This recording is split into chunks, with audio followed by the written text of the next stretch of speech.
Welcome dear rockets, कैसे हैं आप सभी। तो आज हम देखने वाले एक नई नवेली सर्वाइवल मूवी जो इसी साल रिलीज हुई है। और मूवी भी ऐसी कि सर्वाइवल जॉनर के कन्वेंशंस को तोड़कर ये ऑडियंस को एक सुपर्ब एक्सपीरियंस देने वाली है। तो बात ऐसी है कि मूवी की हीरोइन अपने परिवार के साथ अपने बेटे का बर्थडे सेलिब्रेट करना चाहती है और इस सेलिब्रेशन को एक्साइटिंग बनाने के लिए वो एक बोट पर समुद्र के बीचों बीच जाते हैं। लेकिन तब किसी प्राकृतिक बदलाव की वजह से समुद्र का पानी धरातल की ओर शिफ्ट हो जाता है। मतलब जहाँ समुद्र था वहाँ जमीन है और जहाँ जमीन थी वहाँ समुद्र। लेकिन ये समस्या तो कुछ भी नहीं है, क्योंकि जो पानी धरातल पर शिफ्ट हुआ था वो कुछ ही दिनों में फिर से समुद्र के अंदर आ जाएगा, यानी कि ये लोग पानी में डूब जाएंगे। अब इससे पहले कि ये अनहोनी हो, इन्हें बचकर निकलना होगा। तो क्या वो बच पाए? उन्हें किन मुश्किलों का सामना करना पड़ा और उन्होंने खुद को कैसे जिंदा रखा, यही सब कुछ है इस मूवी में जो आपके होश उड़ा देने वाली है। एक बार फिर से बता देता हूँ कि ये मूवी इसी साल रिलीज हुई है और मूवी का नाम है सर्वाइव। दोस्तों वीडियो को एंड तक देखना पड़ेगा आपको, तभी तो मूवी समझ में आएगी। और अगर आप चैनल पर नए हैं, मतलब कहीं से आ गए हैं वीडियो को देखने के लिए, तो सब्सक्राइब कर दीजिए। मूवी की शुरुआत होती है एक टॉप एंगल से जिसमें समुद्र के बीचों बीच एक बोट दिखाया जाता है। जूम इन करने पर पता चलता है कि उसमें एक फैमिली है, बहुत ही बढ़िया फैमिली। ये देखिए, ये है इस मूवी की हीरोइन जिसका नाम है जूलिया। ये साइड में जूलिया का हस्बैंड टॉम, ये इनका बेटा बैन और ये है इनकी बेटी कैसी। कल बैन का बर्थडे है तो ये लोग उसको डिफरेंटली सेलिब्रेट करना चाहते थे और इसीलिए वो समुद्र के बीचों बीच आ चुके हैं। आज रात ठीक 12 बजे वो बैन का बर्थडे सेलिब्रेट करेंगे। तो वो बोट को एक जगह रोक देते हैं मस्त तरीके से। जूलिया थोड़ी देर स्विम करने के लिए समुद्र में कूद जाती है। कैसी हेडफोन्स पहनकर आराम से म्यूजिक सुन रही होती है। दूसरी ओर टॉम बैन को फिशिंग करने की टेक्निक सिखा रहा होता है। अब जूलिया जो पानी में कूदी थी उसे अचानक समुद्र कुछ ज्यादा ही खामोश लगने लगता है। उसे लगता है कि यार ये तो बहुत ही अजीब बात है। तब वो रियलाइज करती है कि समुद्र का पानी बहुत ही फोर्स के साथ एक दिशा में बह रहा है। ना चाहते हुए भी वो पानी के साथ खींची चली जाती है। बोट का कंपास भी हर दिशा में घूम रहा होता है, जैसे कि पता नहीं क्या हो गया। पर टॉम उसे नोटिस नहीं करता और बैन को फिशिंग सिखा रहा होता है, उसी में कंटिन्यू रहता है। यहाँ जूलिया पानी के साथ बहती चली जाती है। वो मदद के लिए चिल्लाती है, लेकिन इन्हें कुछ सुनाई दे तब ना खुशकिस्मती से टॉम को उसकी आवाज आ जाती है और वो जूलिया को देख लेता है। टॉम तुरंत बोट को उसके पास ले जाकर पानी में कूद जाता है और उसे बचाकर फाइनली बोट पर लेकर आ जाता है। कैसी को तो डांट पड़ती है कि मैंने तुम्हें कितनी बार कहा था कि जब कोई स्विम करने जाए तो उस पर ध्यान रखना चाहिए, तुम क्या कर रही थी वहाँ पर। वो माफी मांगती है कि मैंने हेडफोन्स पहन रखा था, इसीलिए मैं किसी की आवाज नहीं सुन पाई। आगे से ऐसा नहीं होगा, प्लीज माफ कर दीजिए। खैर अब जूलिया सेफ है तो वो थोड़े शांत हो जाते हैं और रात को बर्थडे सेलिब्रेशन की तैयारियां हो जाती है। बलून्स, केक, सब कुछ रेडी हो जाता है। मैं आपको बता दूं ये बैन का 30th बर्थडे है। केक वगैरह काटने के बाद खूब एंजॉय होता है, उसको गिफ्ट्स मिलते हैं। एक फोटो भी ले जाती है बढ़िया वाली यादगार के लिए। और कैसी लैपटॉप के साथ बाहर जाती है और अपने बॉयफ्रेंड के साथ वीडियो कॉल कर रही होती है। वो देखती है कि बॉयफ्रेंड के बैकग्राउंड में आसमान से बिजली गिर रही है और लगता है बहुत बड़ा तूफान आने वाला है। वो भी कह देता है कि वेदर रिपोर्ट में तो कुछ नहीं था, पर बहुत देर से बिजली गिर रही है और हवा भी पता नहीं कैसे अजीब सी चल रही है। अचानक सिग्नल ही कट आउट हो जाता है। अब कैसी तुरंत अपनी फैमिली को इस बारे में बताती है कि मेरे बॉयफ्रेंड का कॉल आया था, वो कह रहा था कि वहाँ पर कुछ अजीब चल रहा है। अचानक इनकी बोट पर जोर का झटका लगता है। सभी घबरा कर बाहर जाते हैं। Oh my God! तो देखते हैं कि बहुत सारे व्हेल फिशेस इनकी बोट से टकरा रहे हैं। लेकिन सोचने वाली बात तो यह है कि इस जगह पर व्हेल फिश होते ही नहीं, क्या वो रास्ता भटक कर यहाँ पर आ गए हैं?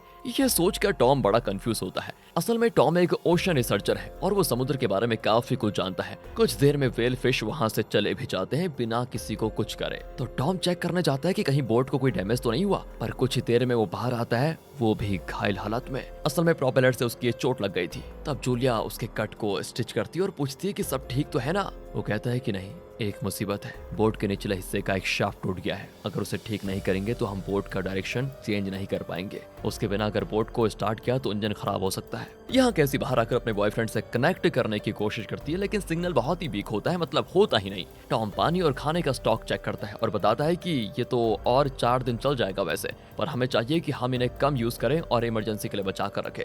जूलिया भी रेडियो पर किसी को कांटेक्ट करने की कोशिश करती है, लेकिन कोई सिग्नल नहीं मिलता उसको। टॉम कहता है कि देखो देखो, काम ये कई शिप्स का समुद्री रास्ता है, जरूर कोई ना कोई शिप यहाँ आता ही होगा या जाता ही होगा, हम उनसे मदद मांग सकते हैं, तुम टेंशन मत लो। तभी कोई आवाज को सुनकर वो बाहर जाते हैं तो देखते हैं आसमान से एक मेट्रोइड गिर रहा है और इनकी दिशा में ही आ रहा है। टॉम तुरंत बोट को स्टार्ट करके वहां से कुछ दूर लेकर चला जाता है, पर बिना शाफ्ट के बोट चलाने की वजह से इंजन खराब हो जाता है और तो और बाहर एक सैटेलाइट गिरा पड़ा होता है। लगता है कोई खतरनाक तूफान आने वाला है। कुछ देर में बादल गरजते हैं और बिजली भी गिर जाती है। सब तुरंत बोट के अंदर चले जाते हैं और लाइफ जैकेट पहनकर बैठ जाते हैं कि जैसे कुछ अनहोनी होगी रेडी रहेंगे। अगली सुबह पता चलता है कि सब सेफ है। रात भर बोट बुरी तरह से हिल रहा था, लेकिन अब वो एकदम बिना हिले डुले खड़ा है, स्टैचू की तरह। वो चौंक जाते हैं कि हम आ कहाँ गए, ये कैसे हो सकता है, बोट पानी में हिल क्यों नहीं रहा। और जब वो बाहर आते हैं तो देखते हैं वहाँ का दृश्य, दंग रह जाते हैं उसे देखकर, क्योंकि ये लोग समुद्र के बीच थे, लेकिन अब लगता है कि पानी कहीं और बहकर चला गया और इनका बोट जमीन पर खड़ा है।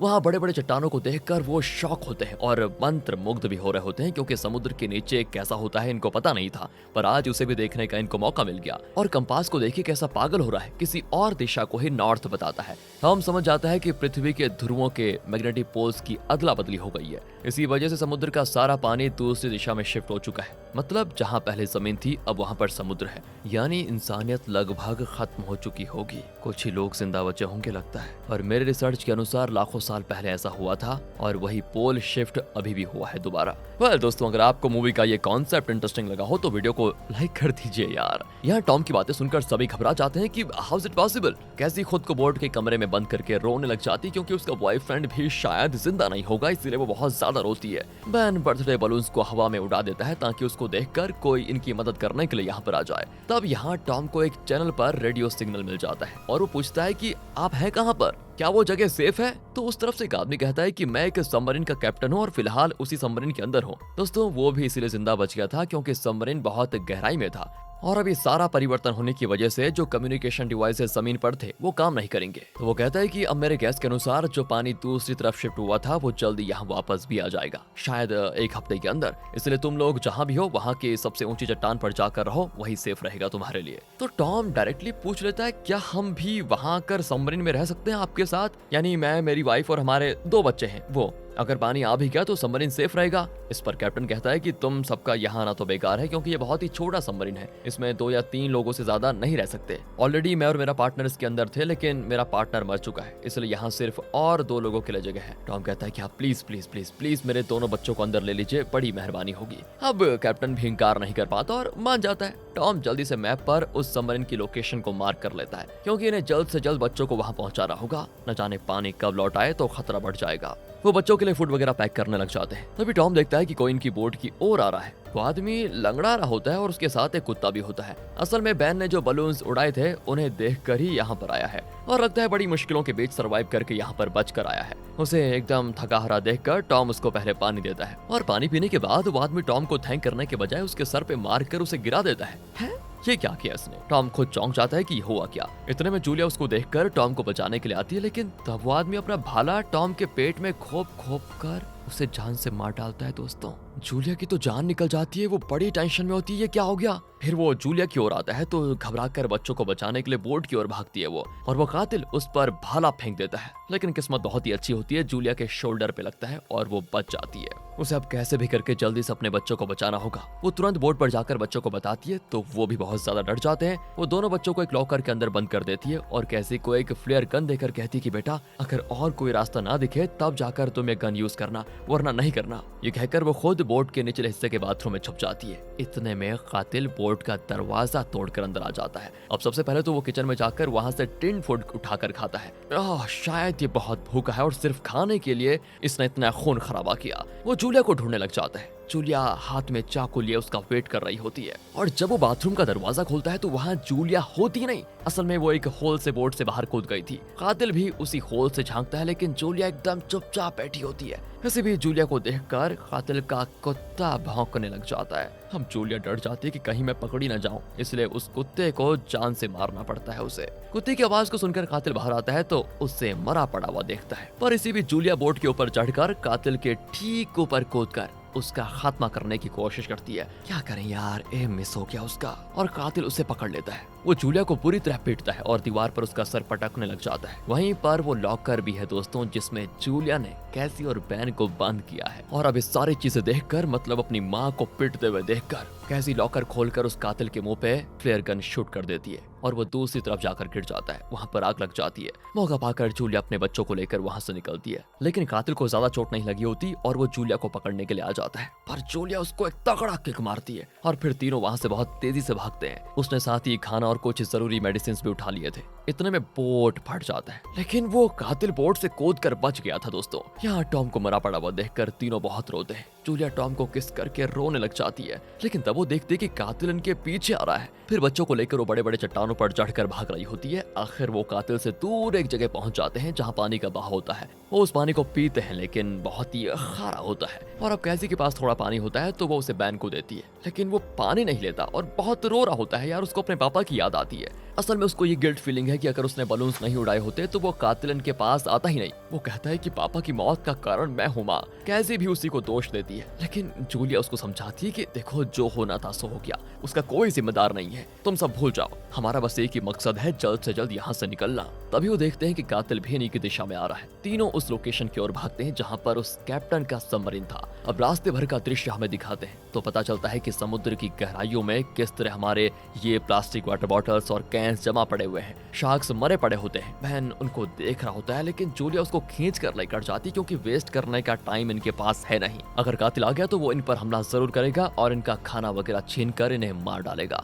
इसलिए वो लगातार भाग रहे होते हैं। रास्ते में शिप से गिरे हुए कई बैरल्स भी पड़े होते हैं जिनमें शायद तेल ट्रांसपोर्ट किया गया होगा। बहुत दूर लगातार भागने की वजह से बैन को बहुत ज्यादा प्यास लगती है। उसने बहुत देर से पानी नहीं पिया होता है। कैसी उसे पानी देती है और अब इनके पास पानी का एक भी बूंद नहीं है। कैसी तो हिम्मत ही खो चुकी होती है। वो कहती है कि अब हम नहीं बच सकते, हम तीनों मरने वाले हैं। लेकिन जूलिया उसकी हिम्मत बढ़ाती है कि बेटा जब तक जान है हमें कोशिश करते रहना होगा, हार मानने से कुछ नहीं होगा। और वो इस तरह आगे बढ़ते हैं। तब रास्ते में वो एक टूटा हुआ प्लेन देखते हैं जो कई साल पहले समुद्र में क्रैश हो गया था और फिलहाल पूरा प्लेन पर जंग लग चुका है। लेकिन आज रात इन्हें यहीं पर रुकना पड़ेगा। वो अंदर जाकर थोड़ा आराम करते हैं। तभी जूलिया अपनी फैमिली फोटो को देखती है जो बैन के बर्थडे सेलिब्रेशन के वक्त लिया गया था। उसको देखकर बहुत रोती है। असल में जूलिया एक डॉक्टर है और उसकी और टॉम की लव मैरिज थी। एक बार जब टॉम ने समुद्र में डाइव किया था ना तो उसे चोट लग गई थी और तब उसे हॉस्पिटल लाया गया था जहाँ जूलिया डॉक्टर थी। वहीं इन दोनों की पहली मुलाकात हुई और फिर उसके बाद दोनों में प्यार हुआ। दोनों ने शादी कर ली, बच्चे हो गए।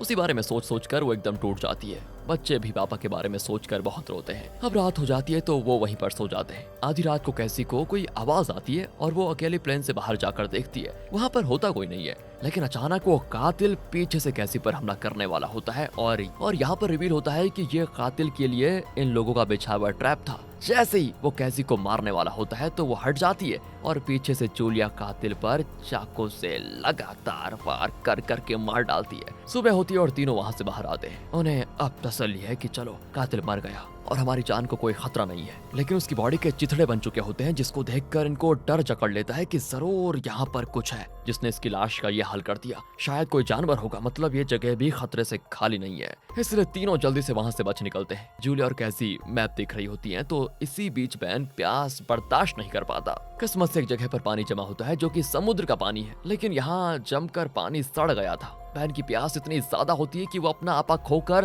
तुरंत उस पानी को पीने लग जाता है। जूलिया और कैसी उसे रोकने आते हैं, लेकिन इतने में उसने बहुत पानी पी लिया था और इस वजह से होता यह है कि उसकी तबीयत खराब हो जाती है और वो चल भी नहीं पाता। तभी वहाँ पर कुछ प्लास्टिक की चीजें पड़ी होती है जिन्हें वो एक टेंट की तरह सेट करके उसके अंदर आराम करते हैं। जूलिया फिर कैसी को कोई इंजेक्शन लगाती है। कुछ देर के बाद इन्हें कोई आवाज आती है तो जूलिया बाहर जाती है। किसी की चीख को सुनकर उसके चेहरे पर डर मंडराने लग जाता है। वो तुरंत अपने बच्चों को जगाती है और तीनों तेजी से वहाँ से भागते हैं। पता नहीं यार ऐसा क्या है जो इनके पीछे पड़ा हुआ था जिसको देखकर वो इतने घबराए हुए थे, पता नहीं क्या था। रास्ते में एक पुराना शिप दिखता है जिसके कई कंटेनर्स बिखरे पड़े होते हैं। वहाँ पर कुछ सर्वाइवर्स होते हैं और ये तीनों उनकी ओर ही भागते हैं और तब दिखाते हैं कि असल में बड़े बड़े समुद्री केकड़े इनके पीछे पड़े हैं, इसलिए ये लोग भागकर यहाँ आए थे। जूलिया तो चिल्लाती है कि प्लीज कंटेनर का दरवाजा बंद मत करो, हम अभी आ रहे हैं। लेकिन सर्वाइवर्स केकड़ों के डर से कंटेनर के अंदर जाकर उसे लॉक कर लेते हैं। जूलिया दरवाजा पीटती रहती है कि प्लीज दरवाजा खोलो, पर वो दरवाजा नहीं खोलते। और तब जूलिया माँ है बेचारी, कैसी और बैन को कंटेनर के ऊपर चढ़ाकर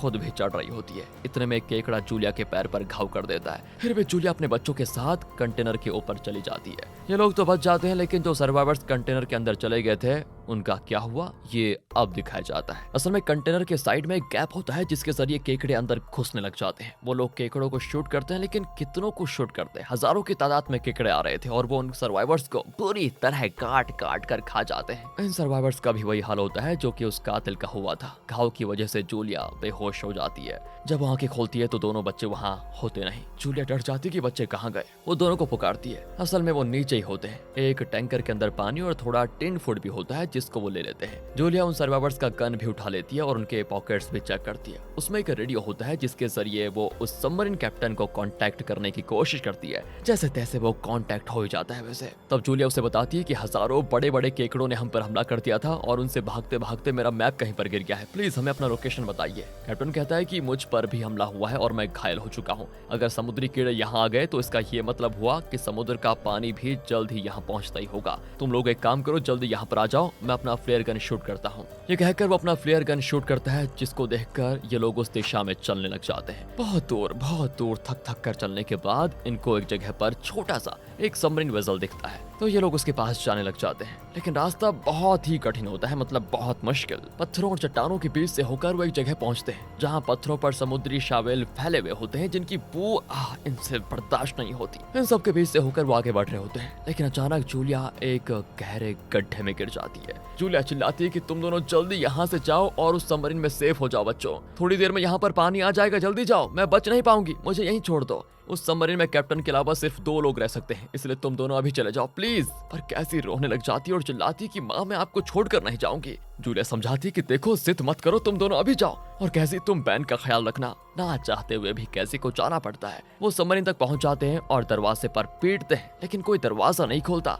असल में कैप्टन तो खुद बाहर खड़ा होता है बिल्कुल लहूलुहान हालत में और किसी भी वक्त मर सकता है। वो कहता है कि मैं जिंदा नहीं बचूंगा, तुम दोनों जल्दी से सबमरीन के अंदर चले जाओ और दरवाजा लॉक कर लो। कैसी अपनी माँ को लेने के लिए भागती है क्योंकि कैप्टन सबमरीन में नहीं आने वाला, जिसका मतलब है कि जूलिया के लिए सबमरीन में जगह हो जाएगी। इसी बीच गड्ढे के अंदर भी केकड़े आ जाते हैं। जूलिया उनको शूट करने लग जाती है, लेकिन वो तो एक के बाद एक करके लगातार आते रहते हैं। अब जूलिया हिम्मत हार चुकी थी कि अब मैं बच नहीं सकती, लेकिन तब उसकी बेटी कैसी उसे पुकारती और कहती है कि माँ कैप्टन मरने वाला है, वो सबमरीन में नहीं आने वाला, आप मेरा हाथ पकड़कर ऊपर आने की कोशिश कीजिए। आखिर बड़ी कोशिशों के बाद जूलिया कैसी का हाथ पकड़ लेती है और ऊपर आने में सफल हो जाती है। फिर दोनों तेजी से सबमरीन की ओर भागती है और जैसे ही दोनों सबमरीन में चढ़ने वाली होती है, पानी की बड़ी बड़ी लहरें आ जाती हैं। वक्त पर सभी अंदर जाकर दरवाजा भी लॉक कर लेते हैं। समुद्र का पानी जोर से सबमरीन पर पड़ता है और भारी लहरों के बीच सबमरीन पूरी तरह हिलता है और पत्थरों से टकराने भी लग जाता है। इसी बीच जूलिया को अब तक की सारी घटनाएं एक एक करके दिखती हैं